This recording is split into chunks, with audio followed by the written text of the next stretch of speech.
예, 그늘이 없으면 깊이도 없다. 그늘이 없으면 깊이도 없다라는 제목으로 하나님 말씀 증거하도록 하겠습니다. 137편 신앙의 깊이, 그다음에 138편 신앙의 넓이 이런 겁니다. 신앙이 어떻게 깊어지는가, 신앙이 어떻게 넓어지는가, 예, 그런 것들을 우리에게 말해주고 있습니다.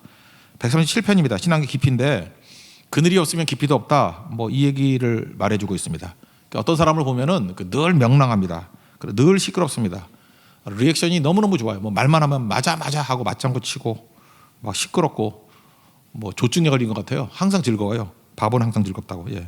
근데 정신이 없습니다. 오히려 그런 사람을 보면은 약간 불안할 수 있죠. 왜 그러냐? 인간이 그럴 수 없거든요. 항상 맑을 수 없거든요. 항상 그렇게 명랑할 수 없는데 그 왜 그럴까라고 생각하면 추측이에요. 그 명랑함을 강요당하고 있는 거 아닌가? 그저 이렇게 어떤 압력에 의해서 너 어디서 우울한 표정죠? 뭐 이런 거, 그죠? 그래서 이등병이 병장 앞에서 항상 즐거워하는 표정 짓듯이 즐거울 리가 없잖아요. 강요당하는 거. 또 하나는 뭐냐 하면 타인에게 맞추려고 하는 그런 눌린 마음. 사실은 이게 힘든 거죠. 감정 노동자들이 그렇잖아요. 승무원들 보면 항상 웃잖아요. 그죠? 웃으려고 웃는 거예요. 그런 거죠. 이면에는 고단함이 있고 이면에는 마음 둘 데가 없는 아픔이 있을 수 있겠죠. 그런 거라는 것입니다. 그래서 하나님께서 우리에게 고난도 주셔요. 그늘도 주시고. 그늘 없는 인생이 어디 있어요? 그늘이 있어야만 깊이가 있다니까요. 고난이 있어야만 깊이가 있다니까요. 왜 하나님께서 우리에게 그늘을 주십니까? 깊어지라고. 왜 고난을 주십니까? 깊어지라고. 그래서 그늘과 고난이 있으면은 불순물이 다 사라져 버리고 오직 살아계신 하나님만 만나게 된다라는 것입니다. 이게 오늘 굉장히 중요한 개념이라는 거예요. 배경은 이렇습니다. 이스라엘 백성들이 바벨론의 포로로 끌려갔어요. 포로가 뭡니까? 인질을 끌려갔다고요. 그러니까 참담하죠. 터전을 다 잃어버리고 재산도 없고 노예가 된 거 아닙니까? 말도 다르고 뭐 음식이 맞겠어요? 제가 지금도 기억나는데 흥선대원군이 이렇게 그 이모군란 때 이렇게 끌려갔잖아요. 중국으로 청나라로. 그때 뭐 텐진인가 가 있었는데 6개월 만에 우리나라 사신 만나가지고 하는 게 뭐냐면 조선 간장 좀 달라고. 그 심정 이해가 돼요, 그죠? 입맛이 안 맞는 거예요. 그래서 조선 간장만 한 병 갖고 오라고. 그 흥선대원군이요 조선 간장 그 한 병 가지고 그렇게 기뻐하더래요. 그러니까 끌려간다는 게 처절한 거죠. 얼마나 힘든 일이겠습니까? 그것도 뭐 대원군이 끌려가도 그 정도니 노예로 끌려가면 뭐 말할 것도 없겠죠. 비참한 상황이라는 것입니다. 그래서 그들에게 얘기해요. 여기 보니까 바벨론 강변에서 뭐 시온을 기억하며 울었다 그러니까 이거 되게 낭만적이지 않아요? 얼마나 좋을까? 바벨론 강변이니까. 그 옛날에 그런 노래도 있어요. 그 보니엠이라는 노래. 되게 보면은 멋있어 보이는 거. 여러분 그 바벨론 강변 그러면요 그 여자분들 양수리 그 북한강에 있는 그 카페 생각하면 안 돼요. 그런 게 아니고 포로로 끌려갔으니까 바벨론이 어떤 땅이에요? 티그리스 유프라테스 강변에 있는 나라 아니에요. 그러니까 강변이 어떤 데냐면은 물이 넘치면 수해지구, 수몰지구. 그러니까 맨날 물이 차는 데야. 그 싸구려 땅이죠. 맨날 물이 들어와요. 들어왔다 나갔다 들어왔다 나갔다. 그러니까 살기 좋은 땅 좋겠습니까? 그러니까 수해지구. 그러니까 지금 같으면 뭐죠? 맨날 물 차는 지하실 뭐 이런 데서 살게 됐다 그런 얘기가 똑같은 거죠. 참 참담하다. 온 방이 다 곰팡이 투성이고 그렇게 처절한 거죠. 내가 바벨론 강가에서 시온을 생각하며 고향 생각하면서 울었다 그런 얘기입니다. 버드나무에 수금을 걸었다. 버드나무의 상징이 뭐예요? 지난주 말씀했죠. 안식이 있을 때 마디가 생긴다고. 마디가 있기 때문에 20m, 30m 올라가게 대나무인데 버드나무의 특징은 뭐예요? 휘청휘청해가지고 밑으로 기울어지잖아요. 그러니까 버드나무가 내 모습이라는 거예요. 고개 숙인 모습, 축축 처진 모습, 그게 우리의 모습이다. 거기에 수금을 걸었다 그러는데 여기 사로잡은 자 또는 황폐하게 한 자 그러니까 뭐예요? 바벨론 사람들, 끌고 간 사람들. 그들이 지금 조롱하는 거예요. 노래 불러봐. 옛날에 전쟁이 신들의 전쟁이죠. 졌어요. 그러니까 그들이 생각할 때는 하나님이 진 거야. 신들끼리. 걔네들 바벨론의 신이 마르둑이거든. 마르둑이 이긴 거예요. 그러니까 조롱하는 거예요. 니네 신 뭐 찬양한다면 한번 불러봐. 니네 그 잘난 신 노래 한번 불러봐. 찬송이 한번 해봐. 그런 거죠. 이건 뭐예요? 모멸감이죠. 모멸감. 그래서 노래 못 불렀다는 거죠. 못 부르면 어떻게 또 두들겨 팼겠지. 슬픔이라는 거는요. 속이 힘든 거예요. 아픔은 겉이 힘든 거예요. 두들겨 맞아가지고 아프지만 사실 속이 더 힘든 거야. 슬픔이 있다라는 거예요. 그 노래입니다. 이거 기가 막힌 노래예요. 여러분들 고난 가운데 이런 노래 부를 때가 있습니까? 겉과 속이 다 찌들고 조롱당하고 힘도 없고 절망이고 그런 감정에서 1절부터 4절까지 한번 읽겠습니다. 시작. 우리가 바벨론의 여러 강변 거기 앉아서 시온을 기억하며 울었도다. 그중에 버드나무에 우리가 우리의 수금을 걸었나니 이는 우리를 사로잡은 자가 거기서 우리에게 노래를 청하며 우리를 황폐하게 한 자가 기쁨을 청하고 자기들을 위하여 시온의 노래 중 하나를 노래하라 함이로다. 우리가 이방 땅에서 어찌 여호와의 노래를 부를까. 못하겠다는 거예요. 신앙 양심상 그건 못하겠다는 거예요. 그래서 얻어 터졌다 뭐 그런 것들이 숨겨져 있겠죠. 그러면서 그 그늘과 고난 속에서 희망을 찾는 거예요. 뭐예요? 예루살렘. 예루살렘 뭐예요? 예배 드리는 곳. 하나님이지, 하나님. 그래서 모든 의지하는 것들이 다 사라져 버리고 신앙이 순수해진 거예요. 하나님 외에 우리가 의지할 게 뭐가 있습니까? 오직 주만 바라볼지라. 깊어지는 거죠. 그게 5절과 6절입니다. 하나님이 희망입니다. 그런 거죠. 다 같이겠습니다. 시작. 예루살렘아 내가 너를 잊을진대 내 오른손이 그의 재주를 잊을지로다. 내가 예루살렘을 기억하지 아니하거나 내가 가장 즐거워하는 것보다 더 즐거워하지 아니할진대 내 혀가 내 입천장에 붙을지로다. 내가 어떻게 예루살렘 있겠냐는 거예요. 하나님 어떻게 있겠냐는 거예요. 주만이 유일한 힘이다. 그래서 의미를 찾는 거죠. 절망 가운데 의미 찾는 거 빅터 프랭클 뭐 유명하지 않습니까?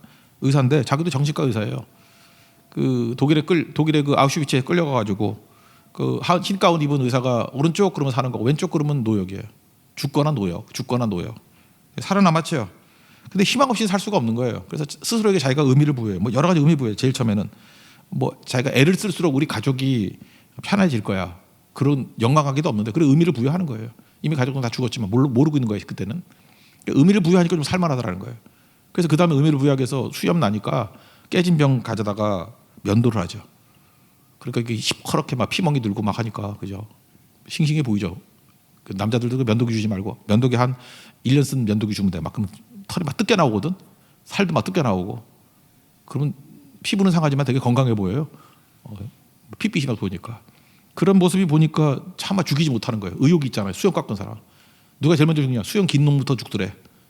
진짜 그래요. 사람 이게 건강한 사람들도요. 수염을 기를 때 멘탈리티와 수염을 자를 때 멘탈리티가 달라요. 약간 이렇게 수염 막 기르고 그런 사람들은 약간 느슨한 거야 정신이. 왜냐하면 예술가들이 많이 그러잖아요. 정신만 차리면 예술이 나오나. 그러니까 이게 해롱해롱 해가지고 그래서 심지어 뭐 예술가들 마약도 하잖아. 정신을 놔야 뭐가 나오니까 그죠. 지금도 그래요. 그래서 수염 막 기르고 다니는 사람 보면 저거 정신 줄 났구나. 그 틀리지 않아요. 정신 차리면 어떤 일이 벌어지죠? 다 깎아요. 그런 거죠. 그 의미가 중요하죠. 의미. 그 죽음의 수용소에서 그 책에 나오잖아요. 의미요법. 그 뭐 로고 세라피라고 의미가 있어야 된다 이런 거죠. 여러분 그 사진 같은 거 보면 동아경명 그 녹두 장군 전봉준 있죠. 그때 그 압송당하는 게 있잖아요. 뭐 가마 같은 데 이렇게 앉아 있고 끌고 가는 거. 그 사진 다 봤을 거예요. 교과서에 있던 사진이니까. 거기 보면은 전봉준 키가 작았대요. 뭐 160 정도밖에 안 됐다 그러는데 난 그 얼굴에 누가 끌고 가는지 누가 끌려가는 사람인지 모르겠더라고. 얼굴이 너무 편안해. 그 사진 한번 나중에 보세요. 인터넷 보면 나오잖아요. 전봉준, 녹두장군 전봉준 사진, 그 압송하는 사진. 그거 한번 확대해서 한번 보라고. 뜻이 들어가면 태산같이 보여요. 저는 그래서 그런 생각이 들어요. 사자굴에 들어가는 다니엘이 이런 얼굴이 아니었을까? 사자굴인데 그 얼굴. 내가 볼 때 그 사진 한 장이 보여주는 메시지가 굉장히 크다고 생각합니다. 이런 상황이 아니에요. 내 속에 믿음이 있고 의미가 있고 뜻이 있으면은 이 죽음의 상황 속에서도 평온함이 있어요. 샬롬이 있다고, 담대함이 있다고. 지금 이스라엘 백성들은 바벨론 포로로 끌려가가지고 예루살렘 하나님 이거 붙들면서 아마 그런 담대한 얼굴을 갖게 됐을 거다 이런 생각을 갖습니다. 신사참배 안에서 뭐 어려움당한 목사님들 많잖아요. 한상동 목사님이 했어요. 그 평양 뭐 형무소에 끌려가가지고 이 신사참배하는 데가 감옥에 들어가 있는데 설상가상이죠. 폐병에 걸렸어요. 옛날에 폐병 그러면 지금의 말기 암하고 똑같은 거예요. 폐병은 다 죽었어요. 지금은 뭐 폐병 별거 아니지만 옛날에는 그 폐병으로 죽는 병이었어요. 죽는 병. 그래서 뭐 낙심되고 좌절하고 그랬는데 자고 있는데 꿈결인가 봐요. 하나님이 일어나서 기도 좀 해라. 기도 좀 해라. 너 이게 목사 왔냐? 기도 좀 해라. 낙심하지 말고 기도해라. 그런 얘기 들더래요. 그래서 정신 차리고 뜻을 붙든 거죠. 이런 바벨론 강가에서 우는 모습에서 이제는 예루살렘을 찾는 모습을 가죠. 3일 동안 금식 기도했대요. 금식이 쉽죠. 뭐 왜냐하면 형무소에서 뭐 밥도 제대로 안 주니까 3일 동안 금식 기도하는 가운데 하나님의 만져주심을 체험했다는 거예요. 두려움이 사라지고 절망이 사라지고 자기 삶의 모든 것을 맡기는 마음이 생기더라는 거예요. 우리 그런 말씀 있잖아요. 그죠? 베드로전서 5장에도 보면은 염려를 다 주께 맡기라 너희를 돌보신다. 이거 모르는 사람이 누가 있어요. 근데 맡기고 싶은데 맡겨져야 맡기지. 여러분 많은 사람 그렇지 않아요? 맡겨져야 맡기지. 주님께 맡기라 그러는데 맡기고 싶은데 맡겨지나? 여기서 마음에서 나가질 않아. 근데 묘해요. 기도하면요 맡겨져요. 맡겨지는 마음이 생긴다고. 그렇게 3일 동안 기도했더니 맡겨지더래. 맡기면 기도가 나온다. 그것도 맞지만 기도하면요 맡겨진다니까. 그래서 주께서 돌보시는 게 체험이 돼서 폐병이 다 낫대요. 그래서 기침도 그치고. 이거 기적이죠. 열도 다 떨어지고. 그 형무소에서 폐병이 나았다는 얘기는 그 최고 병원에서도 못 고치는 거죠. 그 세브란스 같은 데도 못 고치는 거, 그 야매로 김대혁이 고쳤다 그 얘기가 똑같은 거예요. 그죠? 말도 안 되는 얘기죠. 하나님이 만져주시니까 그런 일이 벌어진다고. 지금도 마찬가지예요, 여러분들. 지금도 어떤 뭐 죽을 병에 걸리고 힘든 병에 걸리고 뭐 마음이 철렁하는 마음에 걸리고 하면은 그때 한상로 목사님 같이 한번 기도해 보라고요. 이게 지금 절망의 상황 아니에요. 3일 동안 금식하고 하나님께 매달리고 하나님께 의미와 뜻을 찾고 하니까 주님이 만져주시니까 형무소에서도 이렇게 치유함이 있는데 뭐 우리 어느 자리에서 치유가 없겠습니까? 그게 능력이죠. 그래서 이런 치유가 막 되니까 이 바벨론을 포로로 끌어내던 사람들이 어떤 일이 벌어져요? 기도의 문이 열린 거예요. 다시 말해서 기도의 문이 열리니까 다 열리는 거예요. 다. 기도의 문이 열렸다는 게 뭐냐? 이제 절망 안 하고 이제 열받기 시작하는 거예요. 그래서 우리가 포로로 끌려올 때 그 때리는 시어머니보다 말리는 시누이가 더 얄밉다고 안 그런가? 요즘엔 안 그런가?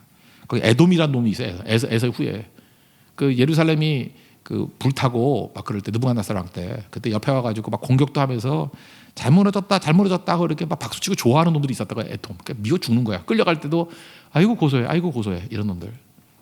저놈들 작살나게 해주세요. 그리고 바벨론 죽여주시고 뭐 저 지만간 얘기가 나와요. 애를 갖다가 바위 집어 던져서 깨 죽이고 뭐 이런 얘기가 나와요.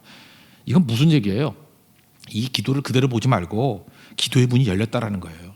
이전까지 좌절하고 널브러져 있던 사람이 하나님 앞에 부르짖기 시작했다는 거예요. 문제를 주님 앞에 내놓기 시작했다라는 거예요. 그죠?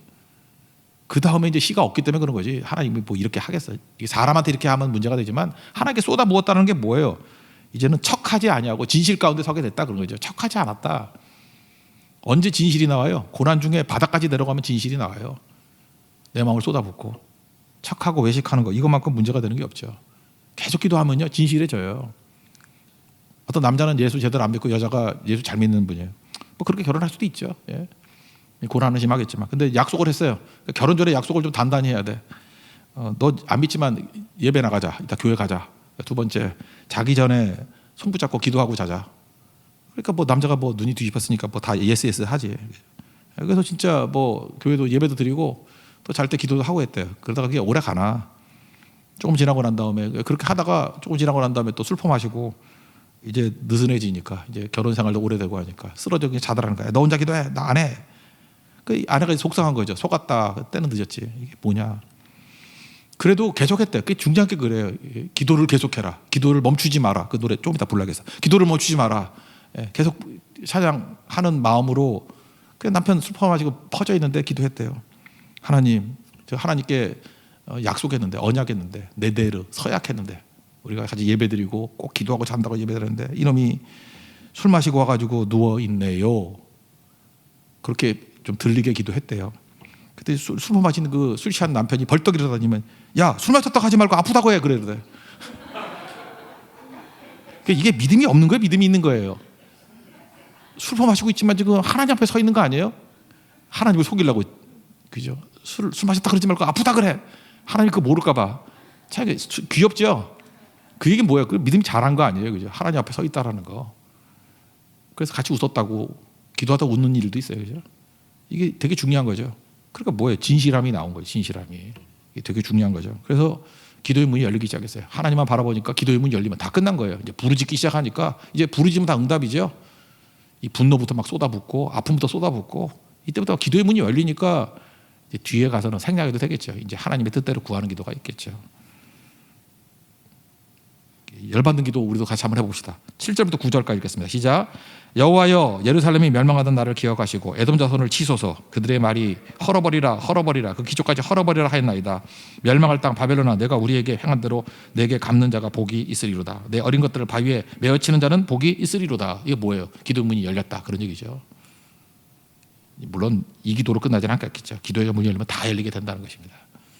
여러분 그늘이 있어야 깊이가 있습니다. 여러분 그늘 속에서 하나님 찾고 더 깊어지는 하나님의 거룩한 종 되기를 축원합니다. 138편 신앙의 넓이입니다. 이거는 좀 개념만 놓고 먼저 볼게요. 신앙의 중심이 있어야 돼요. 중심은 십자가에 달리신 예수님이에요.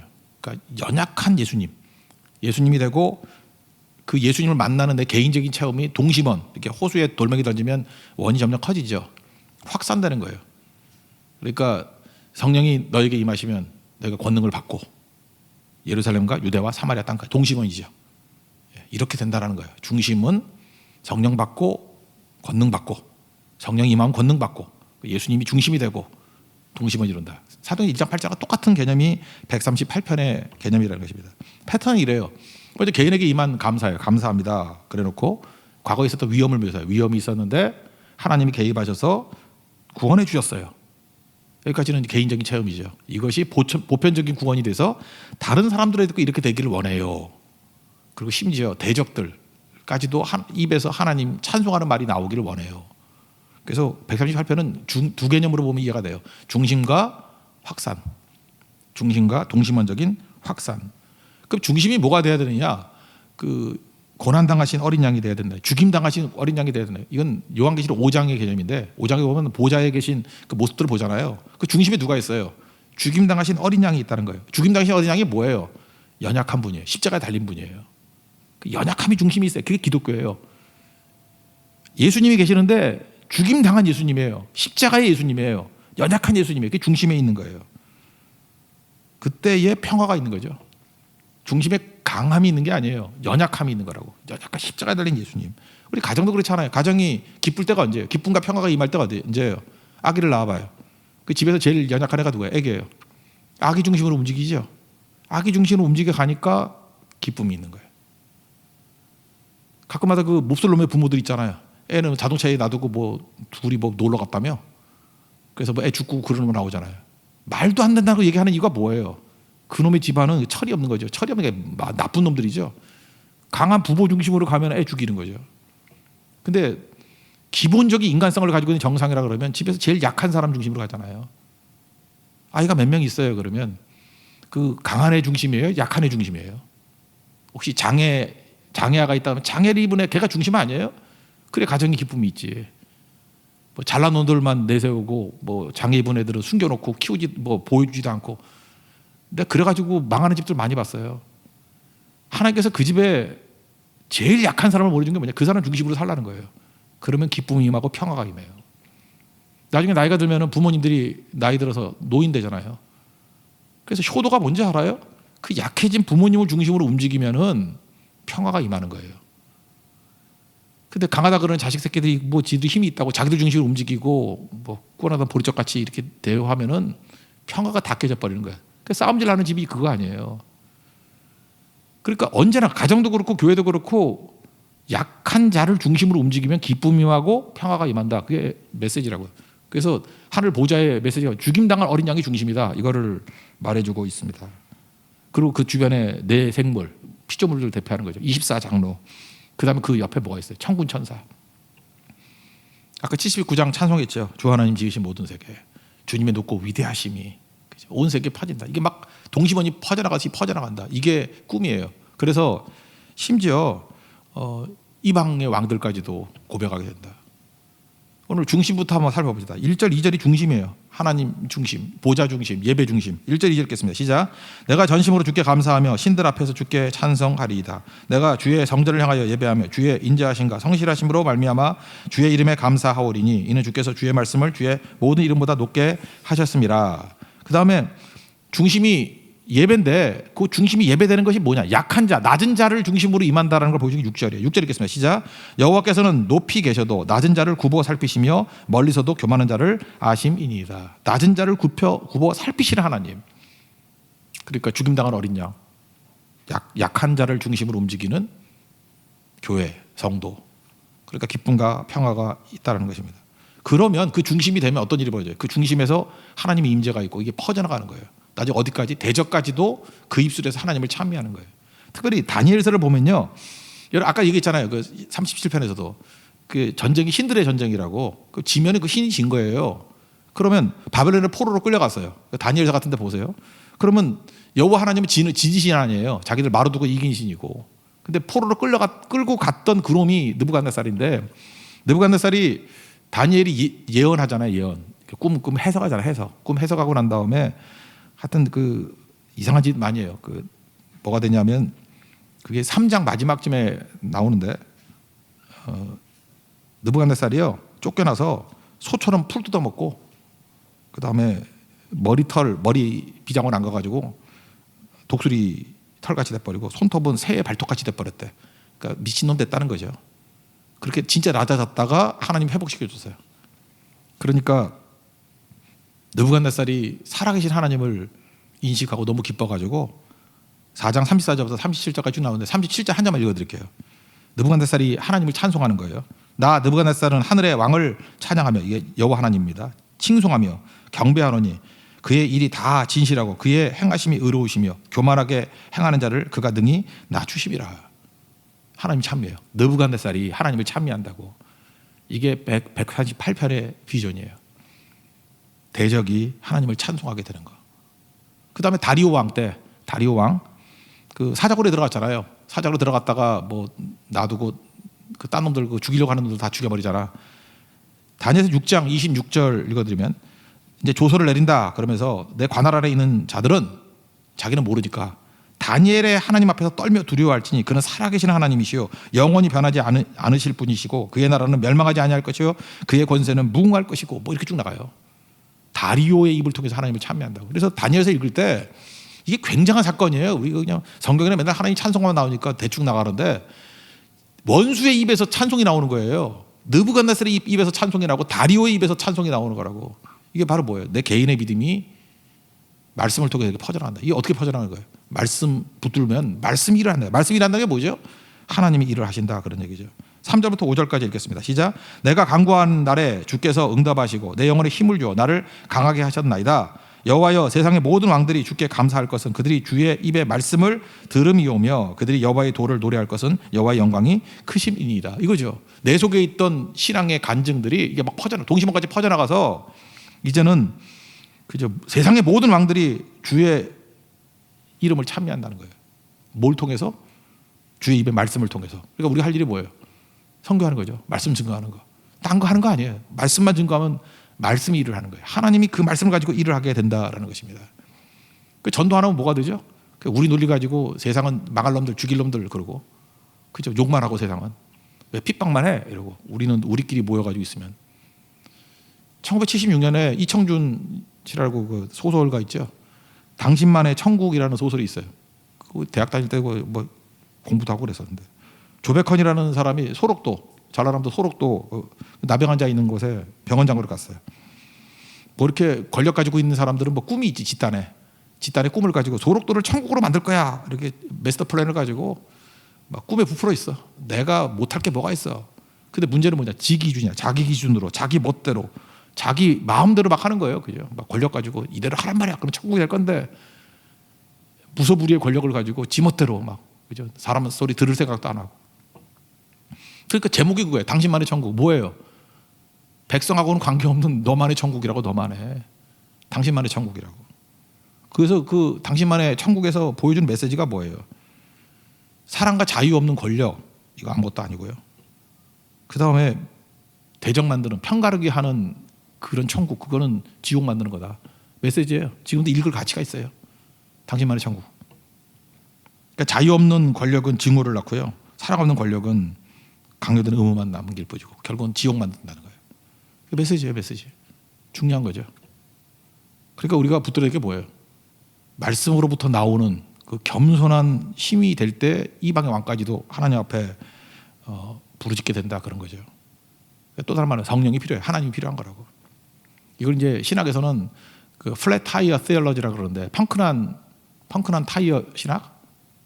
우리 창세기에서도 2장에서 배웠죠. 생기를 불어넣어서 우리가 생명이 된지라 하나님이 매 순간마다 우리에게 하나님의 루하흐 성령을 불어넣어 주셔야 주님께 동행할 때죠. 성령의 능력을 우리가 감당할 수 있다 그런 겁니다. 그래서 마지막 얘기가 그거예요.